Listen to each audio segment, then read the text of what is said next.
Yon mga team winner, so nandito kami sa na Nanos Chicken Inasal. Ito kami sa sa Bignay branch. So ngayon titikman natin. Although lagi ko natitikman tong chicken inasal na to, no? So ito yung yung pakpak. Ito kahit walang sauce masarap yung lasa niya. Kung magugustuhan din ng mga bata. So best talaga. Chicken inasal ito masarap.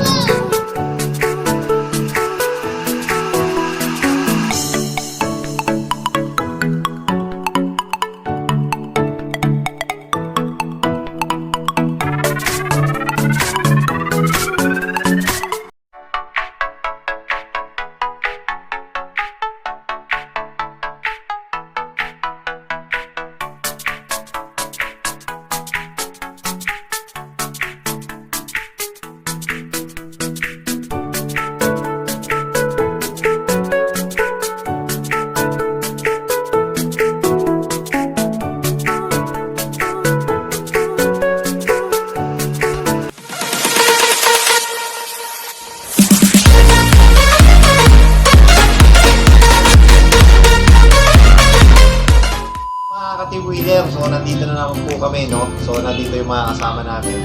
So meron kami pupuntahan ngayon, mag-o-opening ngayon ng isang branch ng Nanos Inasal. So napakasarap ng chicken nila, doon chicken inasal nila. Ang favorite ko nga doon yung yung longganisa nila, yung inihaw. Napakasarap, meron silang liempo, iba-iba. Masarap yung timpla talaga ng Nanos Inasal. Kaya pag natikman nyo tong Nanos Inasal na to, yung chicken inasal nila, the best talaga. So mamaya, kita-kita tayo mga team winner.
Yun, mga team winner, so nandito tayo ngayon sa Nanos, yung Bignay branch. So pangatlong branch niya na to, meron sa Jenny Galion, meron sa ito nga sa Bignay.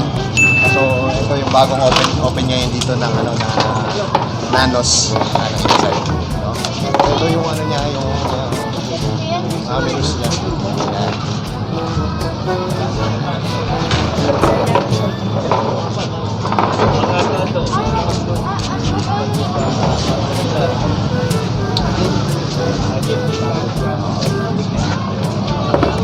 So yung mga team winner, ito yung pangatlong branch sa dito yung sa Bignay.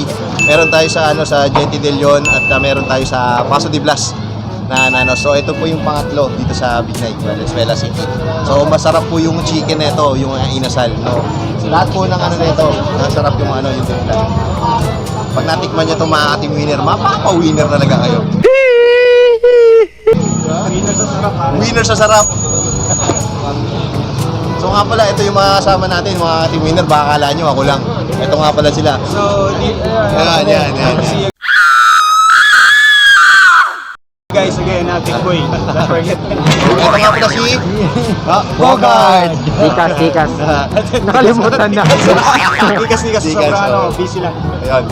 So, medyo naging busy lang ngayon si nga pala si Magonggong wala busy at saka si Berto. Sila busy. Sino yan? Ayun. Berto. Isa. So mamaya titikman natin yung ilang beses na namin inulit-ulit yung chicken inasal dito, napakasarap. Wala kang masasabi. At saka tignan mo mga ka-team winner yung price niya. Talagang sulit. 50 pesos, 85 pesos, 95 pesos, 95 pesos yung liempo. Ito masarap yung longganisa, masarap yung longganisa. Tapos kapag bumili ka pa rito ng meron pa silang free ice cream. Tapos ito yung nila, mga 4 pieces nila, yung paa, yung picho. Tapos kita nyo naman, ayun.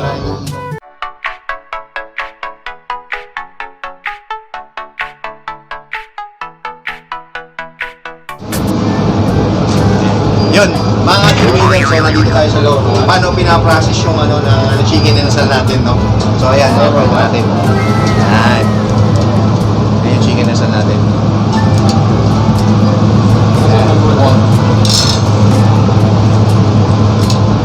Open lang talaga. Talaga makikita mo talaga na bagong luto yung natin, yung chicken inasal natin. Naka-proper. Talagang yung amoy pa lang masarap na talaga na chicken. Ayan.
Ito, may ulit ako, kakain muna ako.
Ayun mga ka-team winner, so ayun, katatapos ko lang kumain ng Nanos Chicken Inasal. So talagang masarap. So magbibigay tayo ng ng istorya ng kung bakit Nanos Chicken Inasal yung naging pangalan ng business nila. So ito nga pala si Madam. Hello po, good evening. Tanong natin yung Mang Nanos. Yung Mang Nanos, yung husband ko kasi, yung lola niya, paborito si Pugak. Ewan ko kung may nakakilala pa nun. Nakalimutan ko yung Mariano Contreras yata ang talagang pangalan ni Pugak. So, ang tawag sa kanya, dahil nga medyo maliit kasi yung asawa ko, ang tawag sa kanya Mang Nanos. So, instead of using the Mang, inalis na lang namin yung Mang. So, focus lang dun sa Nanos. Yun lang naman yung story niya. So, parang remembrance na rin sa lola niya. Kaya naging Nanos Chicken Inasal. And yung chicken naman, for 3 years, actually, since 13 years old siya, nagtitimpla na siya ng chicken inasal. At saka iba pang timpla ng chicken dahil nga nakapagtrabaho kasi siya sa chicken, sa poultry. Yes. So, pag nagtitimpla sila ng chicken. And when we got married, ito na nga, for the past 3 years, nung tinimplahan, marami nagkagusto sa mga family gatherings and mga church events. Yan kasi yung siniserve namin. So, they started sa online selling muna dun sa subdivision. And then, napag-isipan namin last year since take-out lang due to pandemic. Nakapag-decide kami na mag-put up ng kiosk. So, meron na po silang 3 branch ng Nanos Chicken Inasal sa Jete de Leon, Positive Blast, at saka ito po yung ngayon yung opening ng Bignay. Dito po yan sa Valenzuela City. So, tingnan nyo naman po yung mga nila, mga welding uniforms na Nanos.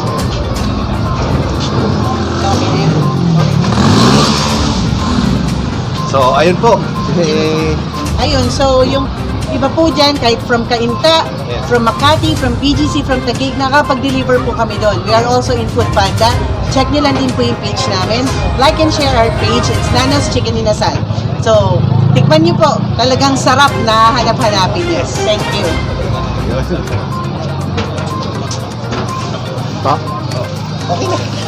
Yun mga team winner, meron tayong i-interviewin about dun sa lasa ng natin ng Nanos Chicken Inasal. So ito po sila sir, kumain po sila ng dahil. Sir, magandang gabi po. Magandang gabi din. Masarap. Ano lasa?